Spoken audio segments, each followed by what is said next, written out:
Mungkin pandangan yang ingin saya sampaikan sebagai Presiden Partai Buruh sekaligus Presiden Konfederasi Serikat Pekerja Indonesia mewakili kelas pekerja. Yang pertama, kita akhirnya jadi ngerti kan, nggak usah pakai hitung-hitungan setingkat doktor atau profesor, apa yang dikalkulasi oleh pemerintah untuk menaikkan BBM bersubsidi, tanda petik ya, bagi orang kecil, kelas pekerja itu bohong. Ukurannya sederhana. Vivo aja, mungkin tadi udah ada yang nyinggung, harganya Rp8.900 sampai 2 bulan ke depan. Pertalite 10.000, itu aja udah bohong. Hitungan naikin BBM bersubsidi. Bohongnya gimana Bang Said? Lo Pipo bisa 8.900. Tapi kenapa kan RON-nya 89 Pak. Kalau Pertalite kan RON-nya 90. Ya, artinya tidak terlalu jauh kan. Itu selisih RON-nya tidak terlalu jauh, tapi selisih harganya kan tinggi sekali. Kalau begitu, kembalikan aja premium. Rakyat masih butuh kok premium. Premium boleh dikatakan hampir hilang. Nggak dinaikkan harga premium, tapi kan sekarang menggunakan cara-cara kapitalisasi modal. Kurangi produksinya, kan otomatis subsidinya berkurang. Waktu itu dijawablah dengan Pertalite, katanya harga keekonomian. Hari ini juga begitu. Rakyat masih butuh premium, perbanyak aja premium. Kalau emang mau membandingkan RON 89 dan RON 90, itu nggak beda jauh 89 sama 90. Yang bagus itu baru RON 92 yang Pertamax. Jadi orang kecil seperti kita ini di kelas pekerja sederhana aja ngelihatnya. Dari mana itu kalkulasi 10.000? Malaysia dengan RON yang lebih baik dibandingkan Pertalite yang RON 90, kalau dirupiahkan sekarang harga BBM-nya jauh lebih murah. Saya baca di satu berita online ya, tapi perlu diklarifikasi. Tapi saya telepon kawan di Malaysia, kawan di Serikat Buruh, ya turun. Jadi dasar untuk 10.000 itu dari mana? Harga minyak dunia juga mulai turun. Kan katanya alasannya harga minyak dunia yang $100 per barel itulah yang membuat jebol APBN. Tapi kan sudah dijelaskan oleh para pembicara terdahulu, tidak seluruhnya tepat. Kalau harga minyak dunia $100 per barel dijadikan alasan untuk menaikkan Pertalite menjadi 10.000, solar menjadi hampir 7.000-an. Dari situ aja kita mengerti, jangan-jangan ini praduga, jangan-jangan ini uang anggaran APBN nggak ada, habis dimakan COVID, utang melambung tinggi, sekalian aja naik Rp8.000 pasti demo, naik Rp9.000 pasti demo, mendingan sekalian aja naik Rp10.000, toh demonya sama tapi untungnya udah gede. Ini kan mental kolonial yang kayak begini. Para menteri-menteri yang bekerja di bidang perekonomian kalau begini mentalnya, ini mental kolonial. Saya tidak mau masuk ke perdebatan ideologi lah, Pancasila udah selesai. Bagi Partai Buruh, negara sejahtera yang dicita-citakan oleh seluruh pendiri bangsa ini, dan juga sila kedua kemanusiaan yang adil dan beradab, sila keadilan sosial bagi seluruh Indonesia, itu adalah teori welfare state di seluruh dunia. Kesetaraan kesempatan, bahasa saya sederhana, kamu boleh kaya, tapi jangan miskinkan kami. Redistribusi kekayaan yang adil dan merata, bentuknya apa? Jaminan sosial.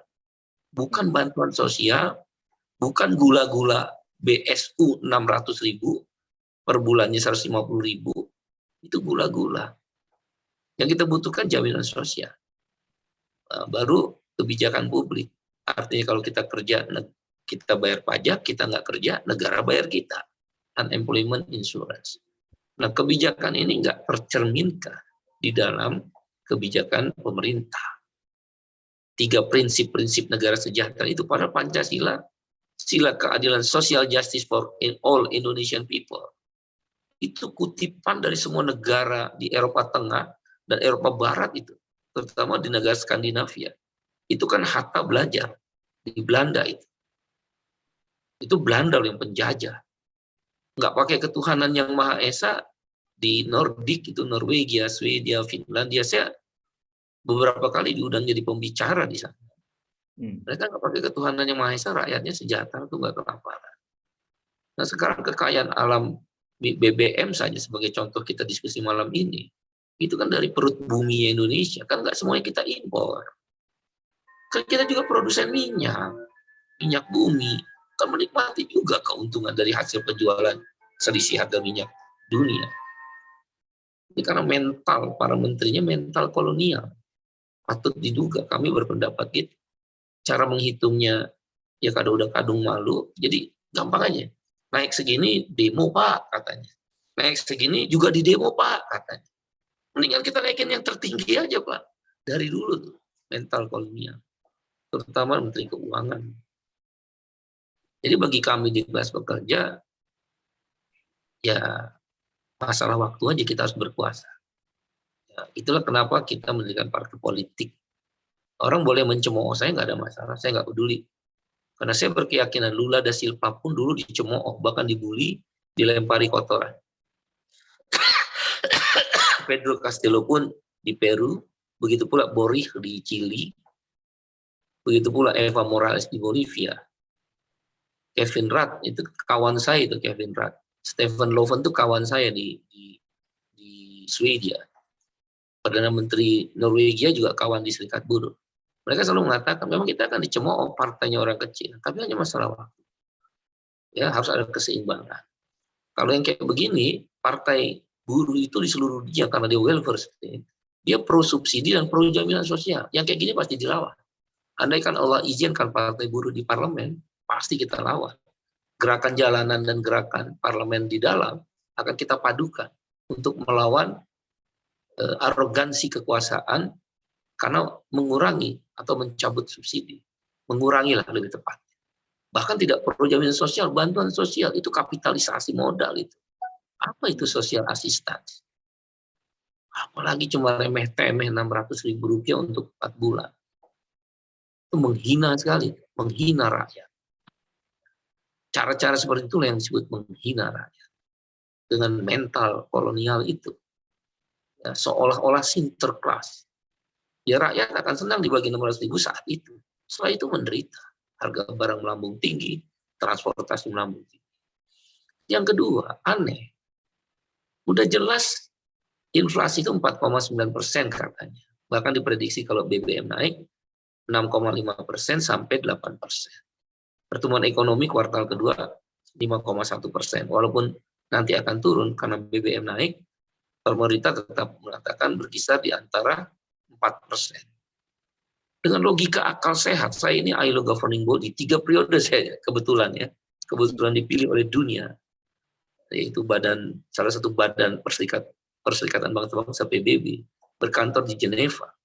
Gak ada teori naikin harga barang, upah nggak naik. Gila itu. Cuma kalau saya ngomong gini kan selalu diserang hanya mementingkan buruh.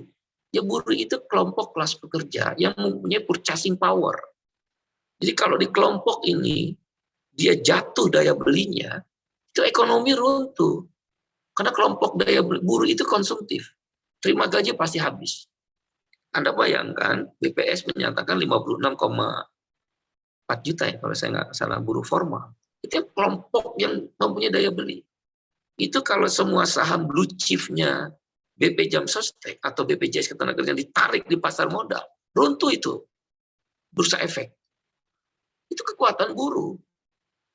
Tapi ketika kita bicara harga-harga melambung tinggi akibat kenaikan BBM, pada saat yang bersama Menteri Tenaga Kerja udah langsung ngomong akan mengatur menggunakan kenaikan upah minimum tahun 2023 dengan PP nomor 36 tahun 2021. Ada otak nggak sih cara berpikir itu? Hitungan Litbang Partai Buruh dan KSPI. 3 tahun upah buruh tidak naik berturut-turut akibat Omnibus Law yang diturunkan dengan PP, peraturan pemerintah, nomor 36 tahun 2021 itu, 30% anjlok. Ya kalau dibilang, oh tetap bisa makan, iya. Cuma kamu makan enak, kita makan susah. Itu yang dibilang kesetaraan kesempatan di welfare state. Kalau kita memang negara Pancasila, harusnya prinsip-prinsip ekonomi itu dilawan. Terutama Menteri Keuangan sama Menko Perekonomian. Kamu bilang negara Pancasila, keadilan sosial bagi seluruh rakyat Indonesia, dan kemanusiaan yang adil dan beradab, itu welfare state. Kesetaraan kesempatan kalau dalam welfare state itu. Negara kesejahteraan itu. Betul, kita bisa makan. Tapi makannya makan apa? Kamu makan apa? Kan saya udah bilang, kesetaraan kesempatan bahasa sederhana. Kamu boleh kaya, tapi jangan miskinkan kita dong. Kebijakanmu itu membuat kita makin miskin. Upah nggak naik 3 tahun, anjlok purchasing power kelompok kelas pekerja yang punya daya beli 30%. Sekarang naik lagi, anjlok 50%. Terus kamu mau kasih uang 600.000 untuk 4 bulan dibayar di muka. Nalar apa yang dipakai? Hanya kegilaan berpikir aja. Saya kadang-kadang dibilang Bung Iqbal ngomong terlalu keras. Saya susah nyari kata-kata yang lebih sopan santun untuk menjelaskan betapa jahatnya kebijakan. Baik. Gitu. Jadi sekali lagi saya ingin menutup, di tengah upah yang sudah tidak naik dan bahkan tahun depan nggak naik, udah disebut oleh Menaker, kemudian harga BBM dinaikkan. Daya beli akan makin terpukul, survei kami adalah 50%. Itu aja dulu mungkin. Bang Said, kalau dilihat dari bagaimana rencana buruh ya, karena kan kelas pekerja ini yang sangat dirugikan dari kenaikan harga ini. Dan kelihatannya kan pemerintah ini kalau belajar dari beberapa isu tentang buruh ya Pak Said, kalau tidak didemo biasanya kan nggak berubah tuh. Ingat nggak waktu kita pernah debat JHT, ya di demo kemudian berubah lagi. Ya, ini apa begini nanti polanya Pak Said Iqbal? Kalau buruh bergeraknya masif dan mungkin rally panjang, mungkin akan diturunkan juga kali BBM Pak Said. Kalau dari pengalaman gimana? Kalau saya selalu mengapa saya ini aktivis biasa, saya ini bukan siapa-siapa sebenarnya. Saya itu bukan aktivis mahasiswa, bukan aktivis apa, saya nggak ada aktivis lah. Cuma karena di buruh dan kebetulan saya jadi pengurus dunia hampir 10 tahun, saya keliling dunia, jadi pembicara di belahan Eropa, Amerika dan sebagainya, di Australia, Selandia Baru, Asia. Saya jadi ngerti negara kaya yang mati di lumbung padi, tikus mati di lumbung padi. Jadi kalau saya lihat negara-negara maju, ada 2 strategi. Satu strategi keseimbangan, balance of power di parlemen itu. Itulah kenapa saya akhirnya memilih, saya bukan siapa-siapa, ini memilih memimpin Partai Buruh, dan alhamdulillah prosesnya kuat. Karena di parlemen itu kan politik anggaran, kita harus berjuang di situ. Ini kemana partai-partai yang ada? Orang akan bilang, Partai Buruh sama aja dengan, silakan, nggak ada masalah.